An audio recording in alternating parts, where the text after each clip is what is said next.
right. Yeah. That's awesome. And the consistency, that speaks to consistency, being consistent with our daily activities as well. So good. All right. It's 104. We got a few people here. I don't believe in wasting time. If we're come to do a job, let's go ahead and do it. So Tiffany, I'll let you take it away.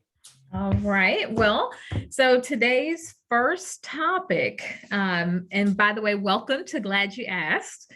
With Teresa and I, we're glad that you have joined us. Today, we are going to be talking about a few things, but the first one is a recent scenario that just came up. You'll remember from the last segment a couple weeks ago, we were talking about open door, and we talked a little bit about, how to navigate or how to compete, if you will, with Open Door and Mark Spain's and the, ribbon and, all these things. So as a follow-up, we had an interesting scenario that happened that Teresa's going to share. And she's going to let you know what we are currently in the midst of as far as this transaction goes. But another negative of a story that you could potentially share to warn people about working with Open Door. And so, Teresa, take it away. Yes, take it away. I shall. All right. So let me just say thank you, Tiffany. And let me say thank you again for doing the research on those disruptors, as we like to call them, those companies and businesses that are coming in and disrupting this whole real estate industry. Yeah. So Open Door, that was one Tiffany researched and told us about. And even we had a few agents that have had experience with Open Door. Well, just this week, I was informed by one of our agents that he was in a transaction with Open Door. He actually has a listing, and the property's listed and it goes under contract, and the buyer was Open Door. So Open Door was the buyer of this particular listing. So everything was okay. Everything was good. They were under contract. Everybody agreed. Lo and behold, they come to closing day. And let me just say this agent scheduled his calendar around this closing. I won't say around the closing, but I'm going out of town. Once this closing, perfect time and opportunity for me to go out of town. So just keep that in mind. He will be going out of town shortly after closing. Well, closing day, 5 minutes before closing time, Open Door decides they want to terminate the contract. They want to get out of it. 5 minutes before closing. All right, not a whole lot you can do, right? Buyers can and have the right to do that. They can do that. They have the right to do it. There may be some consequences or repercussions or what have you, but nevertheless, they terminate it 5 minutes before. At this point, agent is like, okay, no big deal, nothing left to do but to put it back on the market. So they did, put it back on the market. Now, because it was terminated only 5 minutes before closing, the sellers had already moved out. The property is vacant. Sellers are in an extended stay at this point. So agent is preparing to still go out of town. And as he is traveling out of town, he gets a phone call because it's back on the market. It's active. And the showing agent contacts him to let him know, what are the sellers doing with the ceiling fans that are supposed to be here? What's going on? When we got here, there were contractors here. Can you tell me what's going on with the property? Well, this was unknown to the listing agent. Here's what happened. The Open Door, the buyer, once they terminated, they did not contact their contractors or the people that work for them. And they entered the property assuming that it had closed like everybody hoped. Well, it had not. So they entered the property on Open Door's behalf, and they commenced to taking down ceiling fans, removing light fixtures, removing doorknobs, and the like in the house. So this is a big deal now because the listing agent's out of town and they are in the house trespassing, basically, is what it is. Well, after further investigation, again, the listing agent is not here. He's in another state. He contacts me and does some more investigation, and they broke into the house. Initially, we thought that Open Door had given the code, so which would have been an MLS violation, had given or shared the code with the contractors. But come to find out, the contractors admitted that they broke into the house to take care of this. All right, so now we got another problem. Not only are they in the house trespassing, but they broke in to do it. So sellers file a police report against the contractors or Open Door. I'm not sure who, because this is ongoing. This is pending. This just happened Tuesday of this week. So right now, police report has been filed. And the question is, as a firm, what is our role in this? What are we to do? And how do we handle situations like this? People breaking in, Open Door sending people to pull things out and change things and not notifying them when it doesn't close. So now we're in the middle of a mess. And the sellers have spent $3,000. They're spending $3,000. They had to spend that upfront to go to this extended stay. So now they're out of more money because of the last minute closing. But it happens. It can happen. But nevertheless, it's messy. So what do you all think about that? What is our role as a firm? What do we do, Tiffany? Where do we go from here? Well, Teresa, I'm glad you asked. I would say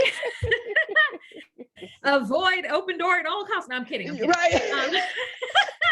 No, what I would say is, learn from other people's situations and be, even more prepared for educating your clients on the possibilities. In this particular scenario, we kind of warned a little bit on the Open Door thing about from a seller standpoint, what to expect in that transaction. But on the buyer side, now we have this other experience here where they just literally pulled out minutes before closing. That's just another one of those, warn your clients of the potential here. Exactly. When it comes to the failure of communication, that is not a surprise because, that's one of the issues and the complaints that I've had on hearing about these Open Door transactions. Is the lack of communication, the failure to follow through. Who's liable for, obviously these people, they admittedly broke in. So Open Door did not provide access to the property, but they still failed to communicate that they didn't own it and that they were not to continue with that. So, there's certainly some liability or breakdown on their side. Is there something that our agent could have done differently? He put the house back on the market and went back active again without, the thought or expectation that potentially something like this might happen. So I think a quick response, being as communicative as possible, helping those sellers to get the issue resolved, as far as, making sure their property is returned and back in place and things like that. But who has the onus of the follow-up for some of the these additional expenses that these sellers have incurred? Because technically the seller's sole and exclusive remedy, if a buyer terminates a contract even minutes before closing, is simply the earnest money. So the seller would have kept the due diligence and they would now be entitled to earnest money. And so technically, that's all that that seller would have been entitled to had their home not been broken into.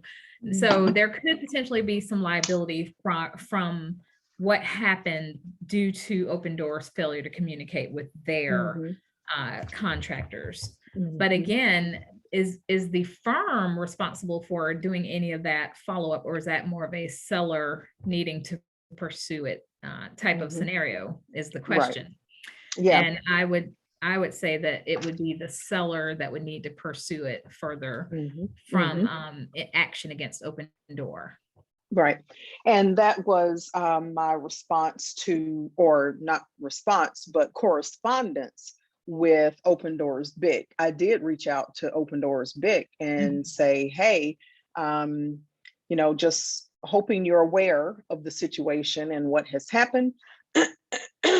Excuse me. And, you know, of course, there's going to be further investigation. Again, it's only been a couple of days.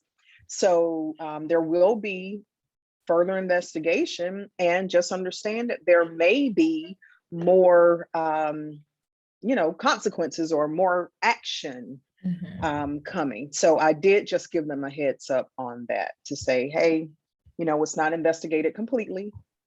We're aware, but you never know. There could be further action.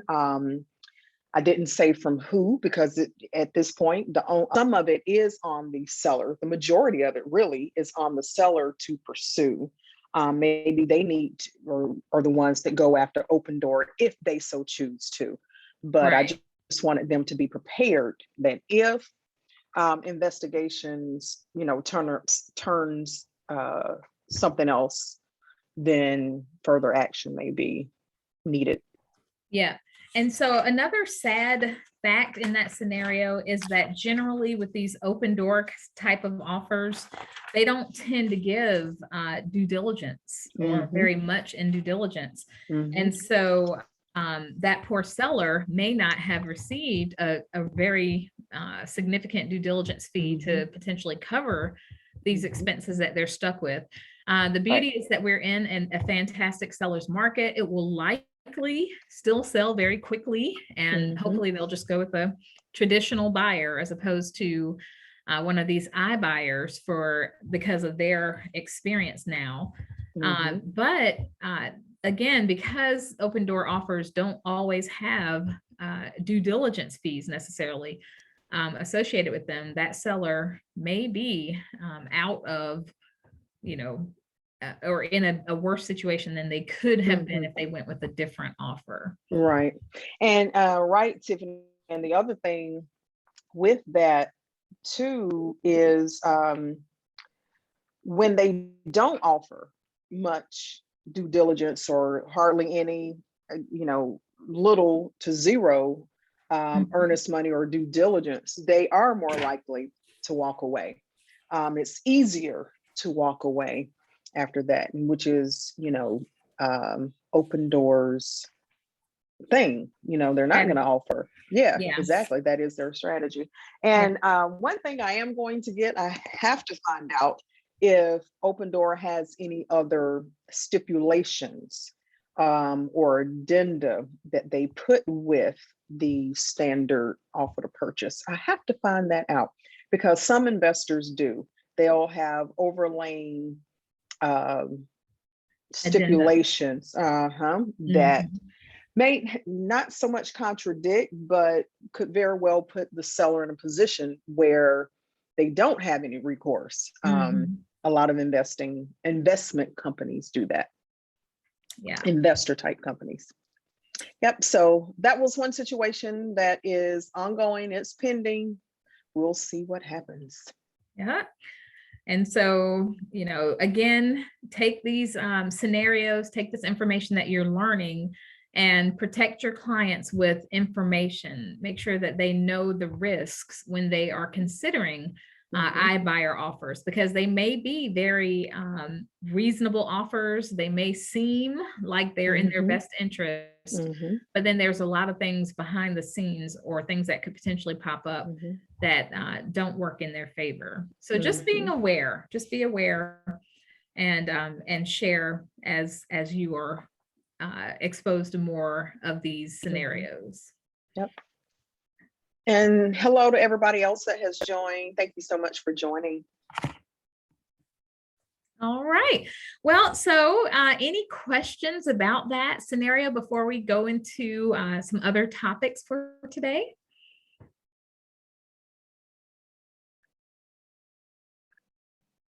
No. I noticed a couple of notes in the chat here. Let's see.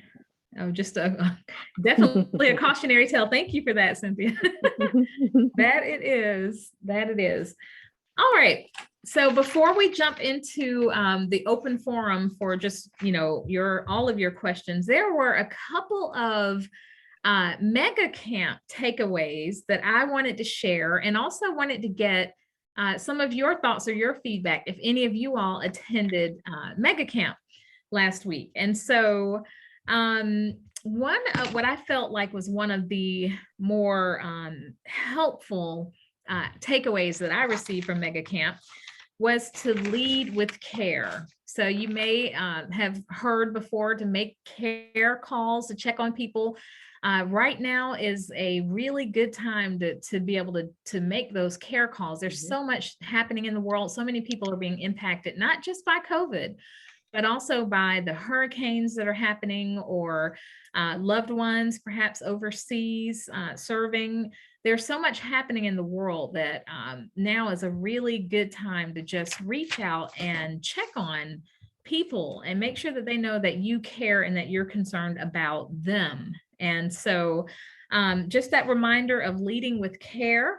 Another example was to find out what the current needs of our schools and community. We're starting back up, and a lot of schools I've been hearing are trying to do some initiatives with fundraising for outdoor seating areas so that the children can social distance more.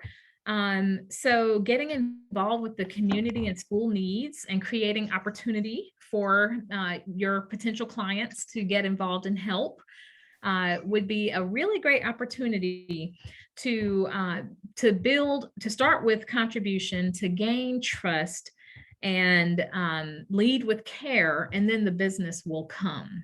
So I just wanted to share that with you guys, because that was one of my favorite takeaways from this mega camp experience. How about any of you all? Do you have a mega camp takeaway, if you attended, that you'd like to share?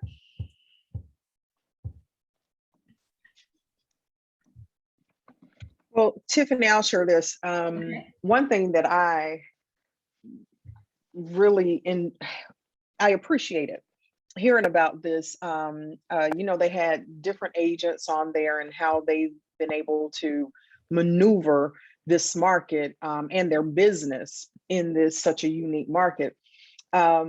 One agent, I don't remember his name or the market center or region he was from.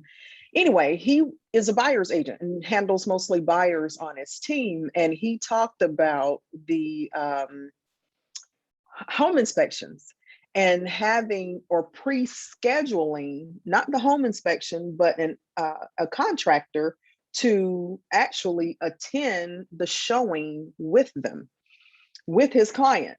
So he mentioned that they have developed relationships with maybe 3-4 vendor inspectors, and they are able to schedule them to give a once over, just kind of look over the property as the clients are showing, as he's showing his clients. And he says that has helped them make better offers, stronger offers, because they are able to know upfront and ahead of time what things, again, it's not an intense inspection, or anything like that, but it's just the inspector coming in or contractor coming in and taking a look at the property, which I thought was super ingenious, especially if you're a buyer's agent and you typically work with lots of buyers, then that may be something to add in this particular market. I thought that was, thinking outside of the box, creative. Yeah. Yeah. Teresa, was that Josh Duke's Walk and Talk? It may be. That sounds familiar. Yeah, I remember. Yeah, I remember hearing that. And that was a very interesting concept. It was. Yeah. I thought it was genius. That may not fly for everybody because they may say, I don't want to, they may not have the time to make these, schedules ahead of time. But if you have 3 or 4, then you just quickly go down the list. Who can meet me here? But I thought it was very neat, very, very creative. All right. Well, thank you for sharing that. Anyone else attend Make a Camp or have a takeaway, something that really stood out to you this time? So I did attend, Okay. and I was able to. I'm going to go back and watch a lot of it over again, and watch ones that some of the breakouts I weren't able to attend. But one of the things that Gary said, or that they were talking about on Tuesday during the general session, was one of the comments he made was, if you're tired of starting over, stop giving up. And I think some of us get discouraged and we do give up at times. However, he made a great point. If you're tired of starting over, getting your business kick-started again, you got to continue. You got to be persistent with what you're doing and consistent with what you're doing. Mm-hmm. And one of the things that came out of that too was the golden letter. They talked a lot about the golden letter and people being very consistent about sending those to neighborhoods and getting business off of it. And that's actually one thing that Carrie and I are going to implement into our own business. Okay. I love that. Yes. Thank you for sharing that. And you're right. The keys of being persistent and consistent will stop you from having to stop and start every time you get a little business and then having to start it all over again. Because you lose momentum. Yeah. Once the start and stop and start, you lose momentum. It's just like a car. You slow down, you're cruising at 60, 65.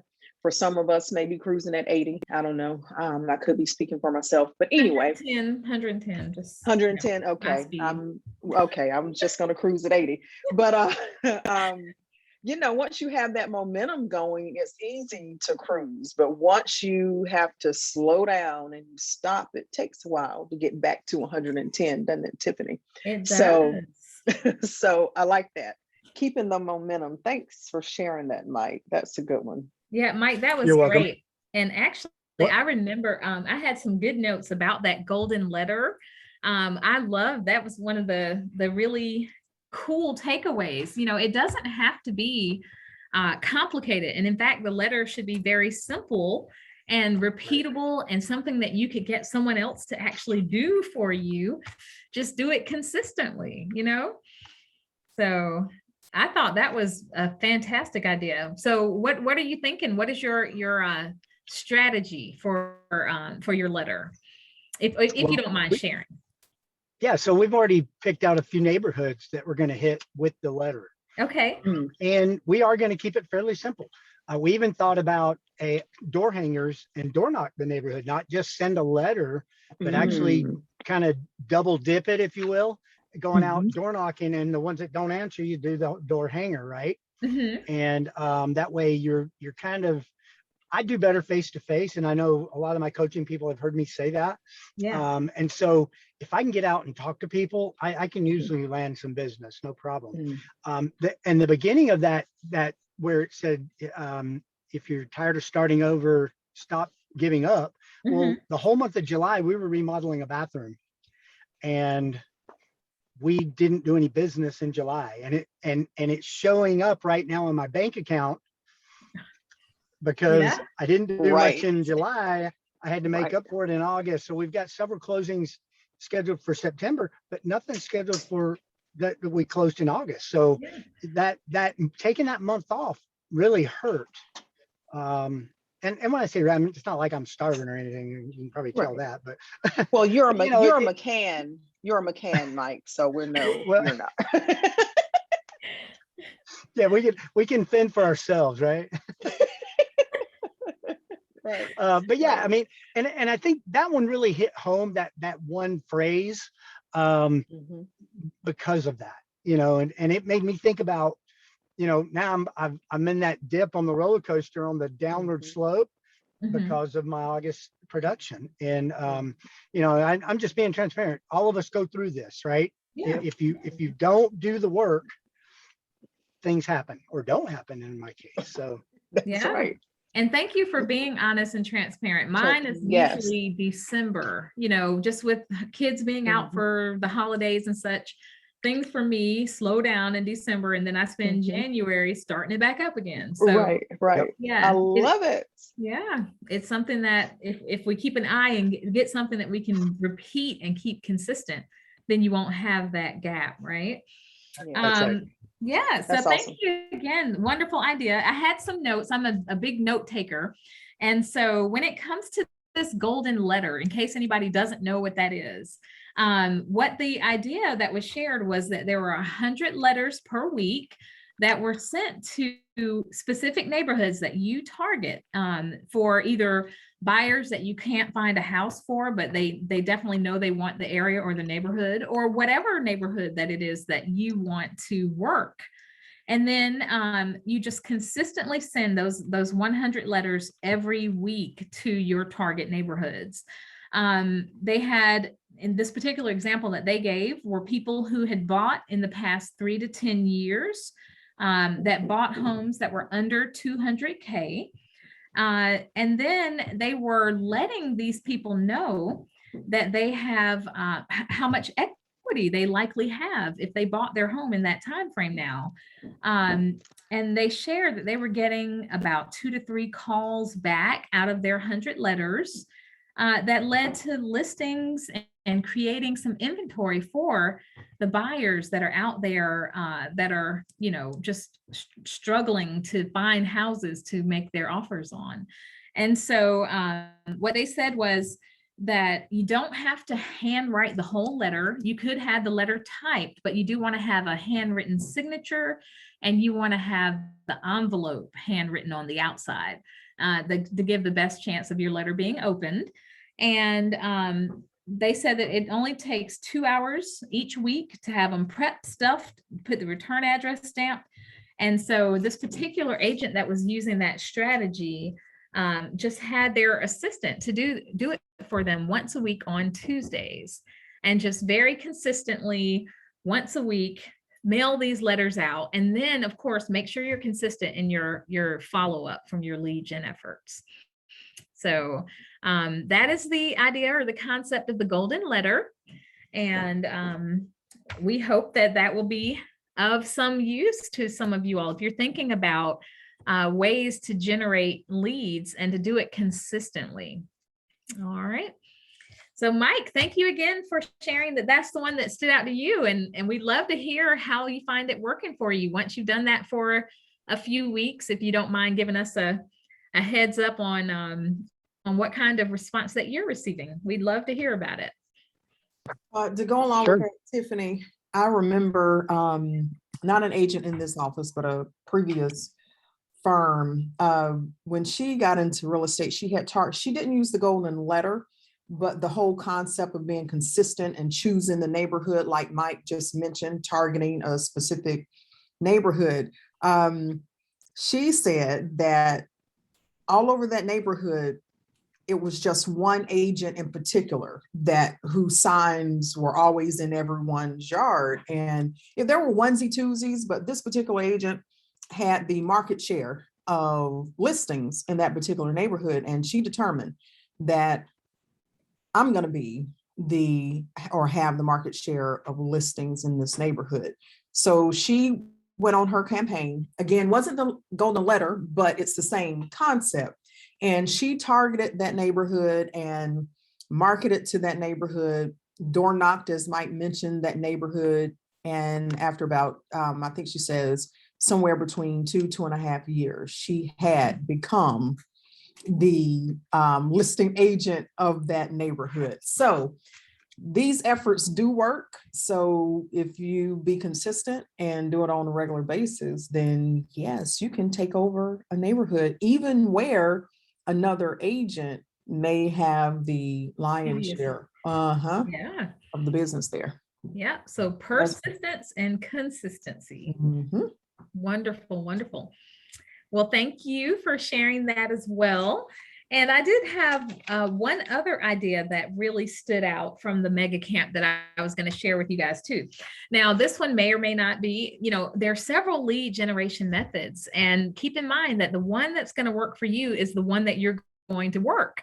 And so they all work if you work them. And so the golden letters, if the letters are not the thing for you, if cold calling's not the thing for you, find the thing for you.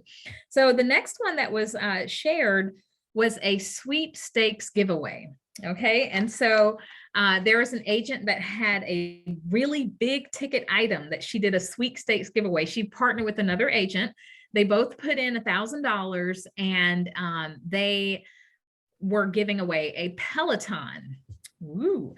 And so with this sweepstakes, they made people go through quite a few steps in order to qualify for the sweepstakes. They had to, of course, go to their all of their social media sites and like and subscribe, and they had to enter their information to be entered into the drawing. So there were several steps that people had to follow, but they were entered in for the chance to win the Peloton. And what she said at the end of that whole sweepstakes giveaway, that she ended up with 140 leads.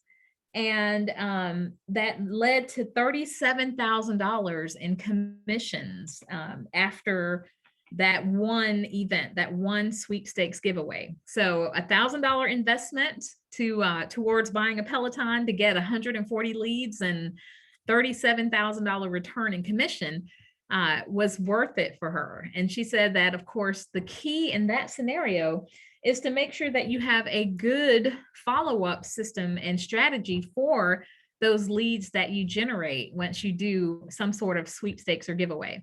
So maybe that's the method of lead generation that can drive leads to you. For those who know what bold is, a bold 100 is when you're trying to get 100 leads all quickly in one, is it a day or a week? I can't remember which, but I think it's a week, 100 in a week. Yep. And so she was saying that they did even better than that with the 140 leads that led to actual commissions from that one sweepstakes. And you can do a sweepstakes as often as you wish. And so just another really great idea that was shared on how to do something exciting or that you enjoy. If you're more of a social media type person and you want to get involved that way, then there's an idea. So I wanted to share that with you. And a couple of other takeaways, but before I go over those, how about you all? Let's open it up to those who are in attendance. What questions do you have? What's happening in your market? Do you have anything going on in a transaction that you have a question about? What do you have for us today?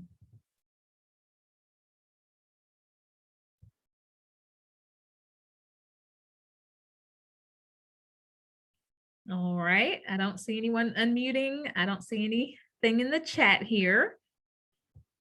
If you have questions, please feel free to either chat them or unmute and talk. Well, the floor is open, but while we're waiting, I'll go ahead and cover those last two items that I had as takeaways from Mega Camp for you.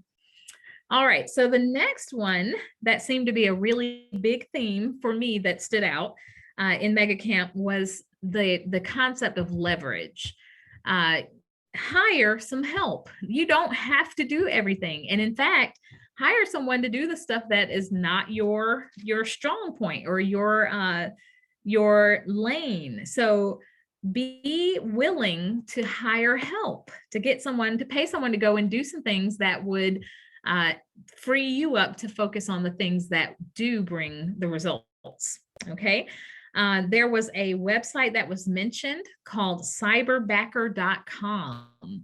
This website was really interesting, and it has all kinds of virtual assistants that you can hire to do all kinds of your tasks or your activities for you.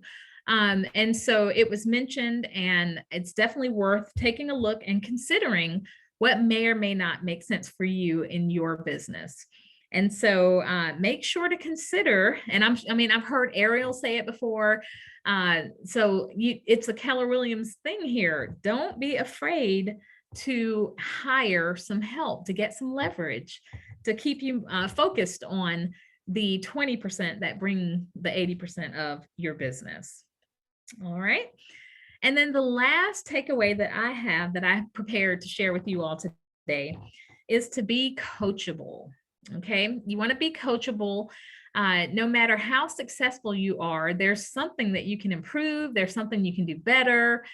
There is something that you could use someone's a different viewpoint or a different idea, coaching on. So consider a coach, be coachable, listen, and focus on working in your strength.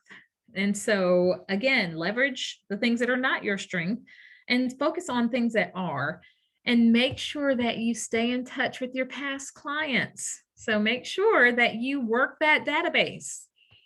I think it was Gary that said, now it might not have been Gary, but somebody in the mega camp, made a very bold statement. They said, if you don't have a database, you are a fool. And I was like, whoa, that was a strong and a bold statement, but there's some truth to it. In order, true, bold, but true, right? Bold. It was a bold truth, right?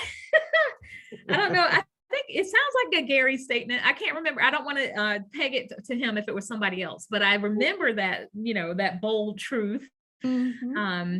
And so it's important to make sure that you attribute the importance to your database, that really is the lifeline of your business. And so figuring out how to build that database, figuring out how to consistently work that database is the lifeline of your business. All right.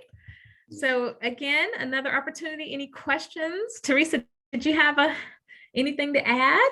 Yeah, I was gonna just say the importance again of your database and adding to it. And some of us don't realize that we have a strong database already, and we don't think of the contacts and the people that we have in our phone and those contacts as being a part of our database. But that is, that's it. You're telling, as agents, we say don't be a secret agent, but telling everybody what you do. And I'm telling you, utilize that database. Even if you think you don't have one, you do. You have a phone, everybody does today, and you have contacts in them. Start somewhere, start with that, and then work your way. But yeah, that's big. Database is big. Yep, priceless. Money. Yeah. All right. Well, you all are a quiet bunch today, but I do hope that you found the meeting today useful, that you got some good insights, some ideas that maybe you can implement into your business. And so if there are no questions, we do like to give you your time back. So last chance for questions before we go. Anyone?